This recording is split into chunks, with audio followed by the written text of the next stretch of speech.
Hey, coffee experts. Those of you running independent coffee shops, you're always looking for ways that you can drop your costs. And we here at the Coffee Experts Club really understand that. And so we've started something called Indie Coffee Coalition. And what it's designed to do is to drop your costs on two of the things that you're probably experiencing the highest sales volume in your store. And that is energy drink and frat mix. Those two line items, we've created our own products and are offering you those products at a reduced cost so that you can cut out the Red Bull of America. You can cut out the main lines of energy drinks that you're doing and serve your own energy drink at a reduced cost on a line item that you're probably already making a lot of sales on anyway. The best way that you can grow sales is by dropping your costs and maintaining a current volume. So check us out at indiecoffee.co and we'll love to tell you more there. Welcome to the Coffee Experts Club, where we discuss all of the insights, expertise, and drama that goes into making your passion your profession. Our hosts, Aaron, Ben, and Drew, are three coffee experts who have taken their coffee experience and turned it into true expertise. They have consulted with major coffee brands throughout the United States and beyond, providing operations expertise and growth strategy for drive-through openings, multiple locations, and everything in between. So brew yourself a cup and hang out a bit with the Coffee Experts Club. Coffee Experts Club. Did you hear my whoop? I got the whoop. Thank God, because man, I had my Crisp on there for a while and I would make my whoop, and so all you would see is me saying whoop and you wouldn't even hear it. So Crisp can't beat me. Noise suppression. Your whoop has not been censored out. Oh man, Ben, good to be with you this morning. How's the day going so far? Not bad, not bad. It's a nice, bright, early, sunshiny day. So it's gonna be nice out, I think. Yeah, spring in Southern Oregon, man, is a gift. Just been like walking and like the fragrances of all of the blooming flowers and the trees, and especially having lived in the Rockies, a set of years, and like the Rockies are beautiful and they're amazing, but really, in all honesty, the Rockies are beautiful from about like July through till about like August or September, and then it's just freaking cold and it's snowy, and then they don't get much of a spring. So I know when we lived there in Wyoming this last round, just out of Jackson Hole, my wife missed most spring, and it's because spring in other places, you get some really beautiful blooms, and Southern Oregon is one of those spots. So I've been telling everybody this is the best time of year in Tri-Cities too, because it's that like 6 weeks that we get where it's 70. It's not like 20 degrees and it's not like 120 degrees. It's just You're like, oh, we can go outside. This is nice. And then in about 4 or 5 weeks, it's going to be 100 degrees out and we'll just all stay inside again. Man, I love crisp. I love sunny and crisp. Like I like it a little cool, but the sun's out. So if you sit in the sun, you're warm. But if you that's my favorite. Man, Ben, so I thought this morning it'd be a great thing for us to talk about would be surrounding yourself with smart people. Because I think that's like, especially in coffee, we do so much with operations. We do business with a lot of different kind of business, but coffee specifically is unique. And I think that in the uniqueness of coffee, and we've talked about this before, is you've typically got a very independent, fiercely independent leader who has bootstrapped whatever it was out of the gate. And the plus side of the bootstrapping is they're scrappy and they'll do whatever it takes. And I mean, they're usually probably pretty big gamblers, right? They'll put up their house for the sake of trying to buy in that next stand of their first machine or whatever it is. And that's resilience, right? Like that's what you need to make it in business. You need a piece of that. But the downside, the Achilles that I've seen for a lot of coffee shops is that fierce independence that's like, nah, nope, shuts things down out of the can, where it's like, no, listen, you can only grow so much by yourself, no matter how skilled you are. Like, you only have one brain. You only have 2 ears and 2 eyes. You know what I'm saying? Like, you only have your set of experiences and circumstances. And it's so smart to find smart people to travel with. What are your thoughts on that? I completely agree. I think one of the first things, it was maybe the second thing I did when I joined the Collab team, was got a CPA. I was like, right out the gate, the first thing I'm going to do is, I don't know anything about taxes when it comes to owning a business. I don't even want to pretend to know anything like that. Like, prior to that, it was like, TurboTax. I've got a W-2 and I fill out 3 items. Great. That's easy. Whatever. Second, I go into owning my own business. I'm not going to deal with that. I'm very self-aware, knowing that I know nothing about taxes. So what do?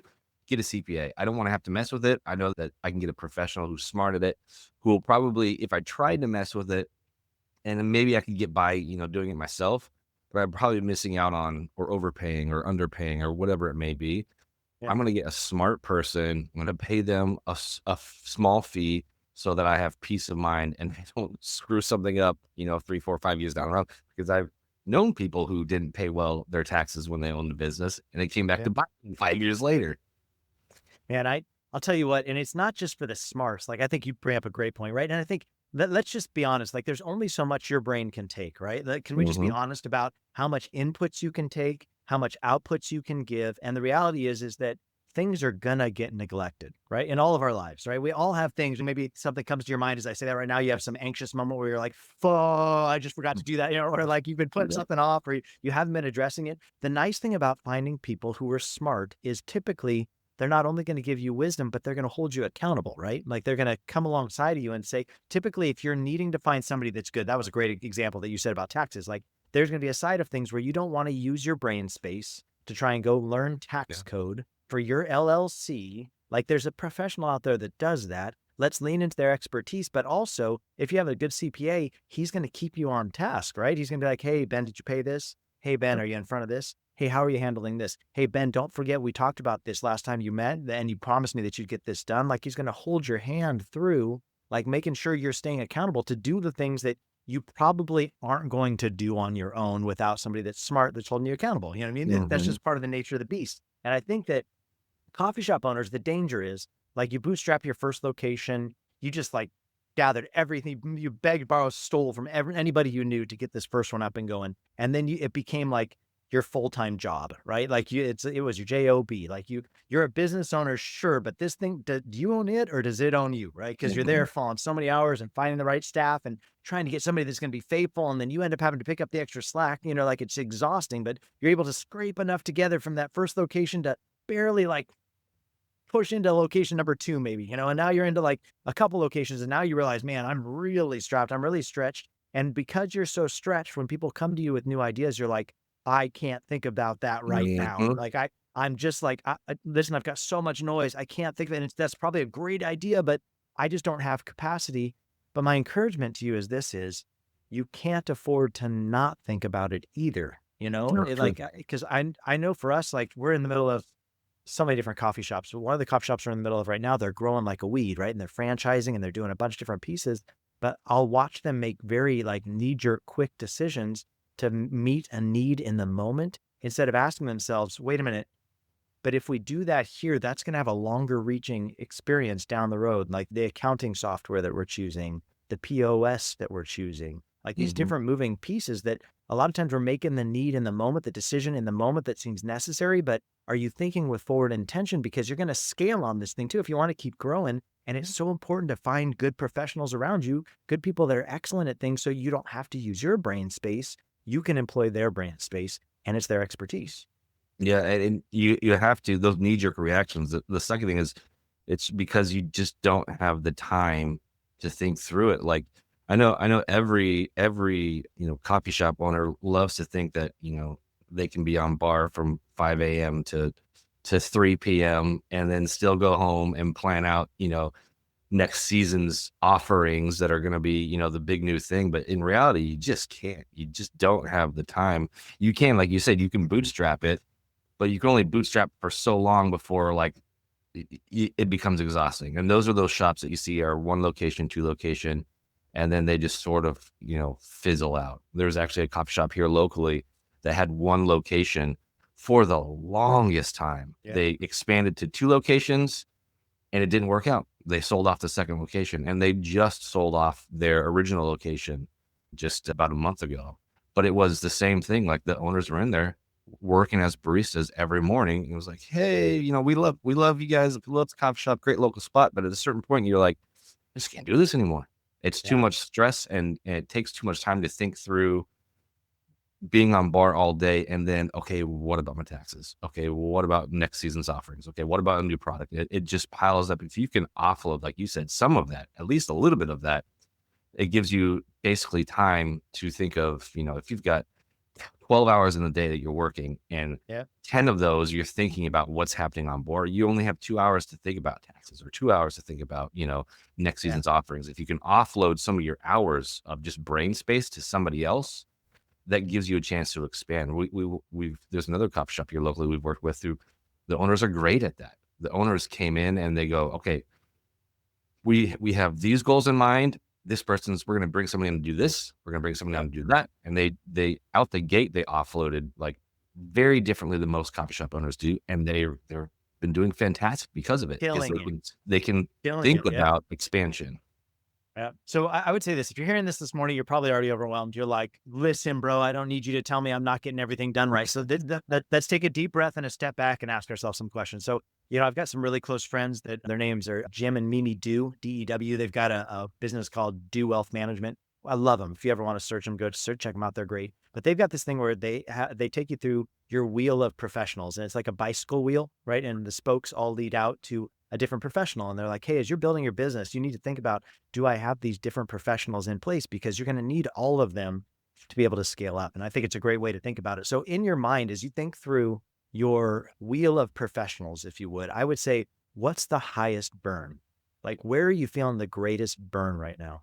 And then think to yourself, okay, then how can I find that one next, right? Let's just be really practical. Like if it is taxes, you would be so surprised how many coffee shops, their books are a mess. Their finances are a mess. Or they're using a bookkeeper or an accountant that doesn't understand their business model. And maybe they were good to start with, but they've outgrown them. Like, ask yourself, like, that's your first big pain point. I remember our origin stories, with Wes, and roasters and getting behind on sales tax, and then like Wes having to phone pony up for like 200 grand just to be able to come current. You know what I mean? Like, that kind of stuff bites you in the ass fast. Like, make sure that you have the right professionals doing what you're doing. But I will say this too, Ben. I had a client reach out over the weekend from 7 years ago. And, he was one that was like building, like, just like you're saying, like developing. And he got himself into a situation in one of his locations where the general contractor failed, and all the subs start filing liens against the building, right? But just a bite you in the ass situation, right? You're just thinking about getting your next location open, right? You're excited that location kills it, the one where he opened this location, but nobody thinks about the general contractor going belly up and then all the subs coming back after you. And so I know for me, like, we were working for them. They were a client of ours. We were doing projects for them, and I was helping oversee building projects. And so it became my project for the next set of months to go back to each of those subs and negotiate terms. Negotiate what we were going to end up paying. We had already paid the GC, right? So it really hurt to have to go now and pay it twice, because now we're having to go back and pay the subs to get them to remove the liens off our building, right? So going back and negotiating with all of them, pulling together all the letters, having the conversations, making sure payments are getting made, making sure we're filing that back to the person that had taken over, receivership on this general contractor, right? There was all this communication. Well, so the owner of this coffee shop came back to me and said, hey, I know it's been like 7 years, but we're just getting contacted from the attorneys from this particular general contractor, and they're wanting to know what we ended up having to pay out to those subs. I've looked all through my stuff, but I can't find anything, right? Because visionaries, let's just be honest, you suck at organization. You're not good at this stuff, right? And so he's like, I've searched all my emails. I can't seem to find anything. And it felt so good to be able to say to this guy that we had served like 7 years ago, oh yeah, I've got all that. Here you go. Here's a very clear line out of all the spreadsheet of everything that I did. And here are links to all the documents you're going to need. And here's the total amount that you paid out. And this is how much we negotiated down. And just to be able to drop that into his hand, that felt so good. And so as you're listening to this show, just know this is like, find people that are smart that can help you with that stuff. Don't try and take that load on by yourself, because like, I think about my friend that reached out from 7 years ago, where he put out hundreds of thousands of dollars to these subs. And now there's an opportunity for him to maybe knock some of that money back down and bring some of that money back in. But if you don't have clear documentation, you're just like letting those fish go. You're just like that opportunity just sailed away because you didn't think to yourself, hey, maybe could I find a professional, and maybe I can't pay their full amount, or, I'm not saying like you spend like the top dollar with everybody you're like, but is there some way that you can enter in small inroads, small on-ramps where you can bring on excellent people at what they do, and they can really save your bacon in scenarios, that you're going to need their help? Yeah. I think every coffee shop's owner's biggest flaw is where can I save money? Where can I save dollars? And it makes sense. You bootstrapping, like you said, your first location, every penny counts. And you don't have to go out and find, you don't have to go find a CPA who's like, the top rated CPA in the state. You got a ton of local CPAs. You don't need to go out and find the best vendor in the state for all of your dry goods. there's a ton of local options, smaller options that you can get on that a smaller price point. Don't let the I need to save every penny I can stop you from going, okay, but I should also be making smart decisions with professionals, because that's the biggest roadblock up. Especially, I remember back in the day, we would, we'd bring recommendations of, okay, we've got 100 plus employees. We should probably bring in an HR manager. And the first thing was like, what's the salary going to be? Yeah. Yes, that's important. But at the same time, this professional is an important thing as well. So Yeah. don't let that, the dollar immediately turn you off to bring in smart people around you, because sure, you might save $1 now by doing it yourself, but you're also stunting your ability to be able to open a next location, which would bring in even more dollars, which would swallow up that salary that you're paying out to another professional. So I don't want, a lot of coffee shop owners, the second they hear that, this is going to cost you something, it's like a wall goes up. Like, no, Yeah. you have to get outside of that mindset and say, hey, I'm not smart enough, or I don't have enough time, or I don't have enough energy to do this. I need to bring somebody in. I'm horrible with Excel spreadsheets. Well, if you're going to line out contractor payments, you got to put those somewhere. You can't just write them on a piece of paper and mail them over. If you Right. get that, you need to get somebody who can do that, whether that's a top rated professional, whether it's a college kid who's, who's in a business class and is looking to intern somewhere on the cheap. Like, you could do that too. There's tons of ways to get creative with the costs going out for these professionals. You shouldn't just say, hey, it's a cost, I'm not going to do it, because you will need them. And it's better to get them early than to be, coming back years later and paying all that money in sales tax that you didn't realize you're supposed to be paying.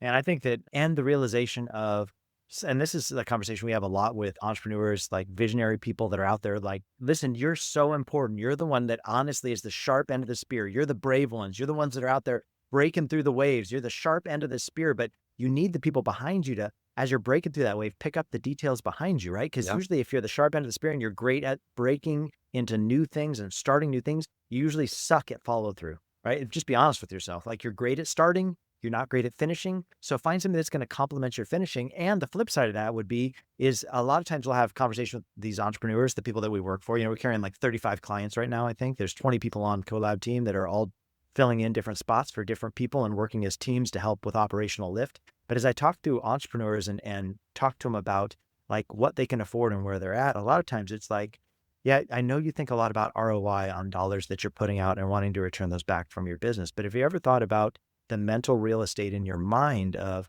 what about the ROI on your thought space and your mental energy Mhm. of, like, are you giving the best of yourself to what's going to return to the best for yourself in the long term? And a lot of people, they're doing things, they're slogging in things that don't require their brilliance anymore. So it's just like they're holding this cog, this gear in their business that absolutely has to be held, but it doesn't have to be held by them. Mhm. EOS, Entrepreneur's Operating System, from the book Traction by Gino Wickman, has a tool called Delegate, Elevate, and it's something we use all the time. And that's, hey, the way that you're going to be able to elevate up into your highest brilliance, where we're getting the best ROI on your energies, your skill set, your mind space. Like, the best way to do that is to delegate off of you things that no longer require your brilliance. And so it's just a 4-quadrant sheet that you work through. Hey, what do I love to do and I'm great at?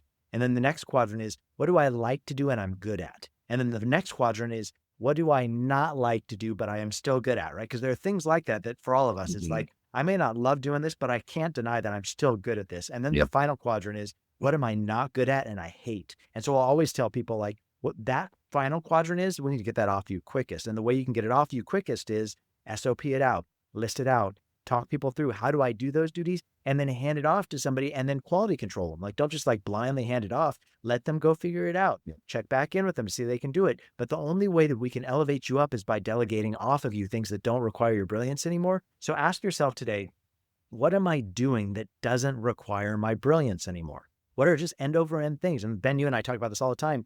It's probably the bar, right? Like, if you're still working behind the bar, that's probably the first place. I know that probably fills you up at some level. So great. Like, pop in, be an auxiliary person, like have some conversations at the window, walk out, talk to some cars, like sit down at a cafe seat, have some conversations, still give that good energy owner Mhm. feel, but don't require yourself to be at the bar, because that does not require you. That should not require you any longer. The Yeah. best thing you can do is create good systems for people to follow, hold them accountable, and then elevate up. Yeah, I mean, if you want 2 or 3 locations, you can't be on bar at every location every morning. And Yeah. that's the biggest burn that every owner feels, right? They're like, well, if I get off bar, then who's going to hold the culture? Who's going to manage the people? What if something goes wrong at 5 a.m. in the morning? The POS stops working. That would kill my morning sales. Yes, all of those are valid worries, but you can't be on bar at every location at 5 a.m. in the morning. You have to replicate That's yourself. right. You have to find a smart young kid to manage your shop. You might as well do it early. Get yourself off bar. Give yourself extra hours in the day to think about a new location. Give yourself more time to go and find professionals, because you're like, I really need a bookkeeper, but I don't have time to go look for a local bookkeeper. There's not enough time in the day, and I'm doing too much on bar. Yeah. Get off bar, find a young kid that you can train up for a little bit, and then go find those professionals. Go think about your Yep. next location. You're going to have to do it at some point anyways. Do it early, and it gives you that much more on-ramp to thinking about the future. Yep. And find somebody that knows what they're doing, right? I think that, I mean, I don't want to put a shameless plug out there, but like we would love to help you with bookkeeping at Collab team. Yeah, I mean, like I think that we would love to help you with your workflows. We'd love to help you with your next location. I think those are all things we do. But whether it's us or somebody else, like I think that it's important for you, find somebody that has a good track record. Find somebody you can trust. Find somebody that you can easily hand stuff off to, that you're not going to pay a bunch of money in onboarding. You know what I'm saying? It's like, no, they just understand. No, they can just jump in and jump in the ditch with you and grab a shovel and start shoveling to dig you back out. You know what I mean? Like that's what you really need. So my encouragement to you is this, is as you think through your wheel of professionals, like Do Wealth Management talks about, as you think through where's the highest burn, as you think through what's the greatest ROI on my thought space, what can I delegate down to elevate up? Identify those top 1, 2, 3 places, and then ask yourself, who can I grab? Who's a good expert that I can bring in that can actually give me some of the real estate of my mind and my thought and my emotional energy back, so that I can continue to grow? Because you're not going to make a bunch of money off of 1 coffee stand. You're not even going to make a bunch of money off of 2 coffee stands. Really, where we see the magic start happening is number 3 and beyond. So try and get yourself to number 3, but realize as you come into number 3, it opens up a new Pandora of issues. And make sure that as you come into that new Pandora of issues, that you allocate in your brain that some of that money that you're making needs to go towards paying people so that you don't have to be the expert at everyone. I know you're scrappy. I know you can bootstrap. I know you should be proud of what you've built. And it's foolish to think that you're going to be smart at everything. So find somebody that's smart at the things that complement you. So Ben, dude, I love working with you, brother. I love all of our years together. I love what we get to do on the daily basis. Thank you for spending some time with me on Coffee Experts this morning. And then Coffee Experts, thanks for joining us. We'll see you back here next week. Yes, sir. See you guys later. Thanks so much for joining us today. For those of you who are looking to become a coffee expert yourself, we offer an incredible, thorough training online for opening your first coffee drive-thru at www.myfirstdrivethru.coffee.